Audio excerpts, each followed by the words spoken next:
नमस्कार दोस्तों, स्वागत है आप सभी का नीलम डेली स्टोरी चैनल में एक नई कहानी के साथ। दफ्तर से आकर जब सुरेश ने यह सूचना दी थी कि आज रात की गाड़ी से अम्मा जी हरिद्वार से आ रही हैं, तो मेरे तो हाथ पांव फूल गए।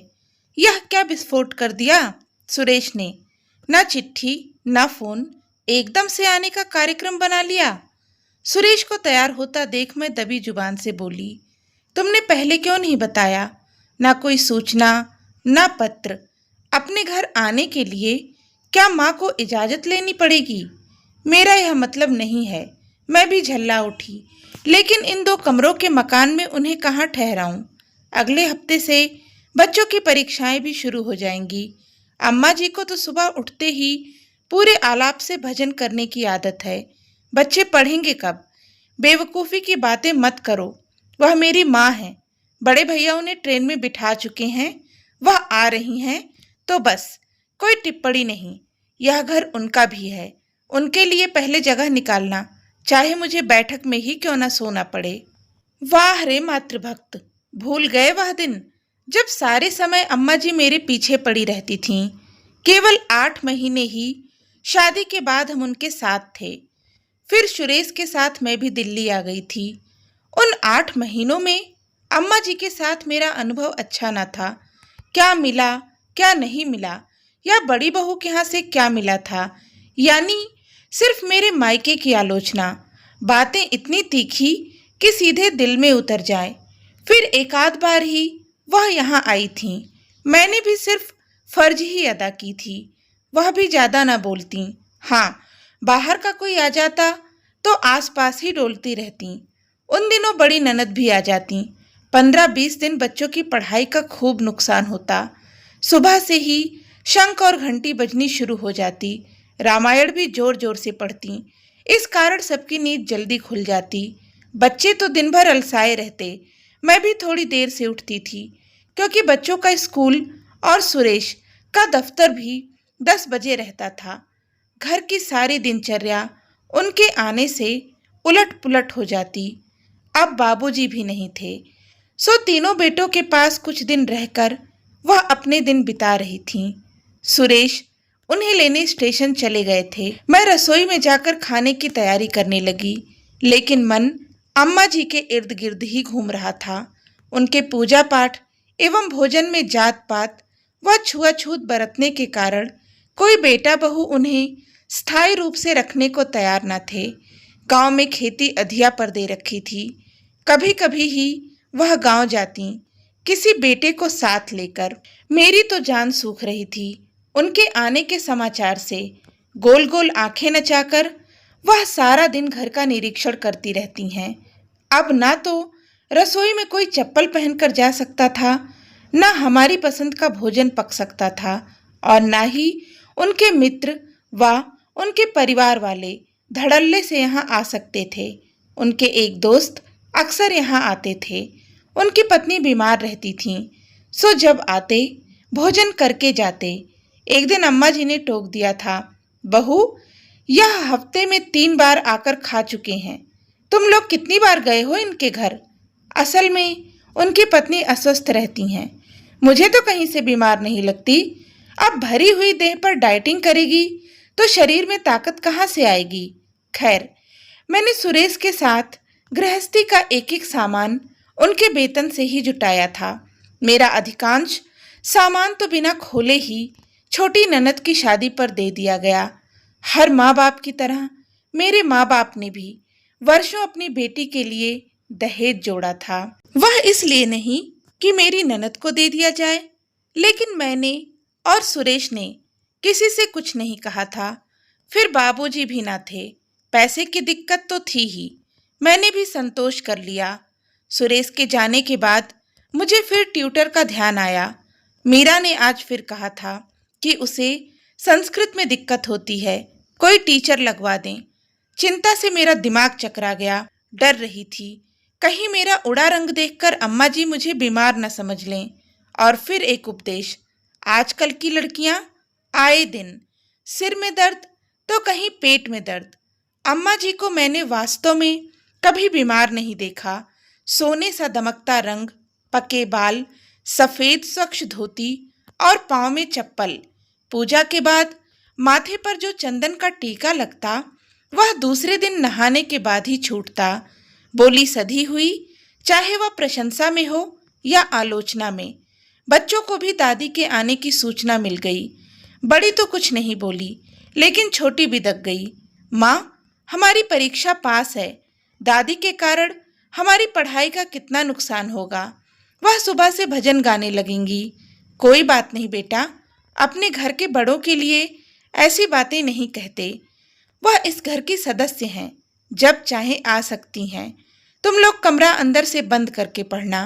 वैसे तो दोनों बच्चे पढ़ने में तेज थे, पर बड़ी को इंग्लिश और छोटी को संस्कृत की समस्या ने धर लिया था। उनके नंबर जब कम आने लगे तो हम किसी ट्यूटर को ढूंढने लगे। स्कूल में भी इंग्लिश और संस्कृत ठीक से नहीं पढ़ाई जाती। सुरेश जब अम्मा जी को लेकर लौटे तब तक मैंने खाना बना लिया था। एक टीन का बक्सा, बड़ा झोला, यही सामान था उनका।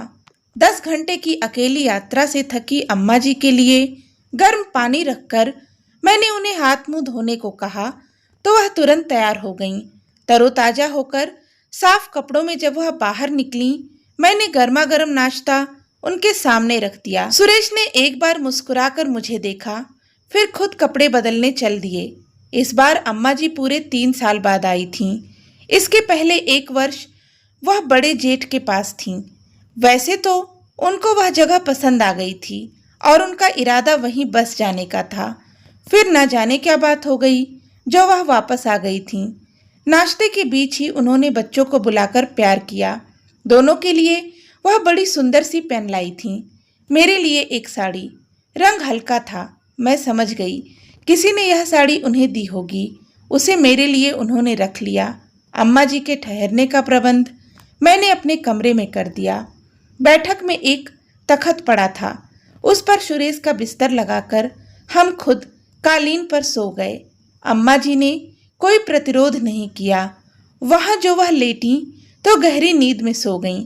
ऐसा लग रहा था जाने कितनी रातों से सोई नहीं है। रात में मैं गई तो देखा कंबल नीचे पड़ा था।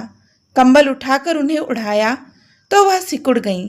इस समय उनके चेहरे पर ऐसी मासूमियत थी जैसे कोई छोटा बच्चा। रात में सुरेश ने धीमे से कहा, अम्मा के आने से यदि थोड़ा कष्ट भी हो तो उठा लेना, वह तो पका फल है, कब गिर जाएं। अपने व्यवहार से उन्हें निराश न करना। मैं कुछ न बोली। जाने क्यों जो उथल पुथल सुबह से मची थी इस समय नहीं थी और मस्तिष्क पर कोई तनाव भी न था। लेकिन सुबह अम्मा जी के शंखनाद से नींद खुल गई। जोर जोर से मंत्र उच्चारण कर रही थीं। मैंने कान पर तकिया रख लिया। घड़ी 5 बजा रही थी। घर भर का सोना हराम हो गया था। मैंने बहुत प्रयास किया कि सो लूं, पर सफलता ना मिली। सुबह बच्चों का मुंह अलग फूला था। माँ, ट्यूटर का प्रबंध हो गया?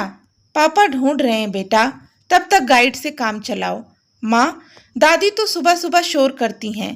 कहते कहते बेटी पापा को आता देख चुप हो गई। तभी अम्मा जी भी आ गईं। मेज पर नाश्ता लग चुका था। नाश्ता अम्मा जी के कारण मैंने शाकाहारी ही बनाया था।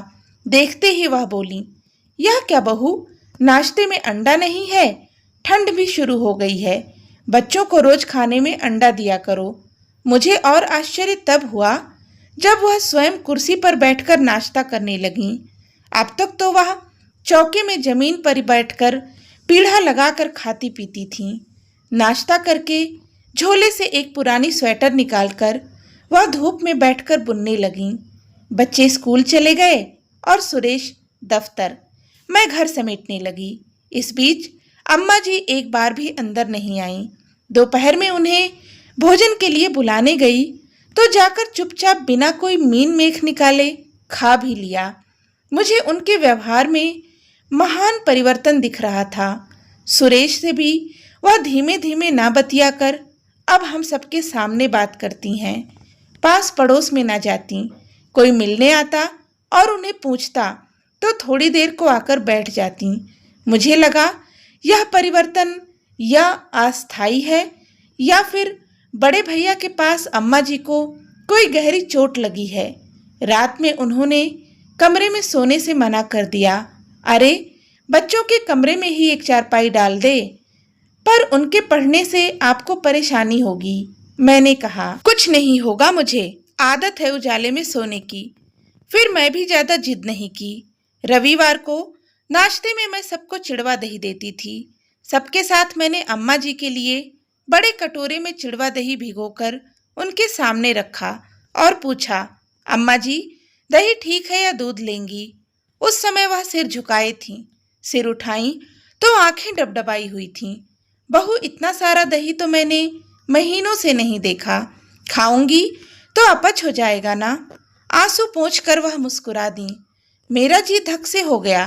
तो क्या जिस बहू की तारीफ करते वह थकती ना थी, उसने इन्हें भरपेट भोजन भी नहीं दिया? मन करुणा से भर उठा। मैंने उनका हाथ हौले से सहलाकर कहा, अम्मा जी, यह घर आपका है, जो मर्जी हो बताइए, मैं बना दूंगी। उन्होंने हाँ में सिर हिलाया और धीरे धीरे चिड़वा खाने लगीं।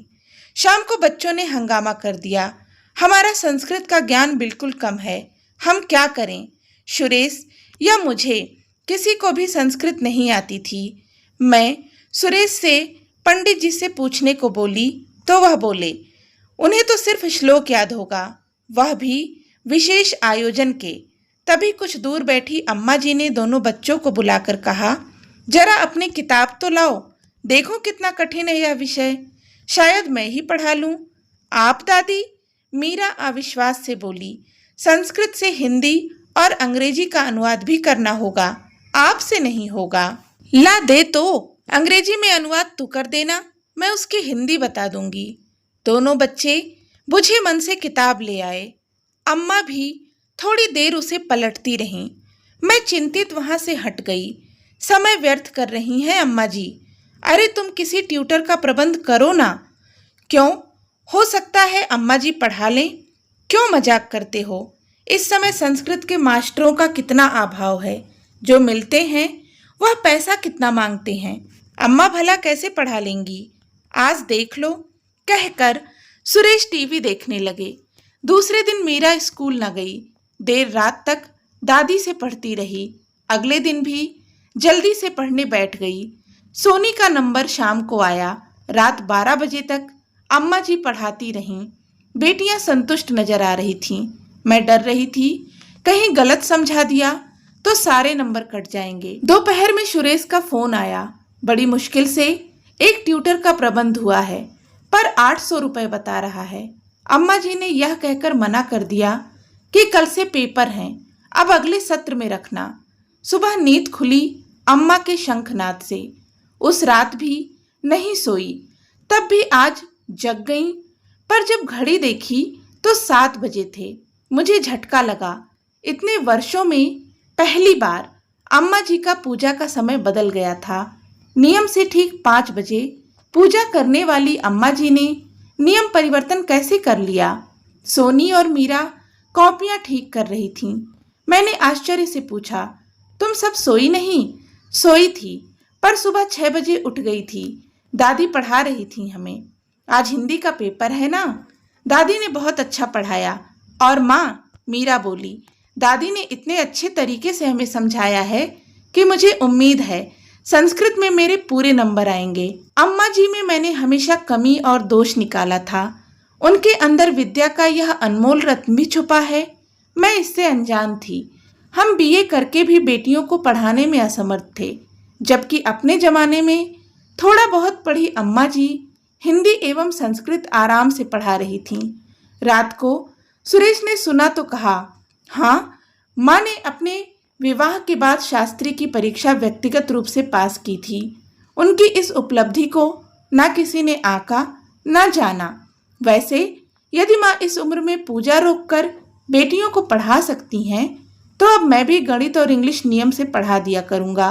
अम्मा जी धीरे धीरे और बदलती गईं। पूजा का समय भी बेटियों की पढ़ाई के हिसाब से आगे पीछे होता रहा। बड़े भैया के यहाँ का तो वह जिक्र भी न करती। मैं समझ गई थी वह वहां से गहरी चोट लेकर आई हैं। अब वह शिकायतों का पुलिंदा न खोलती।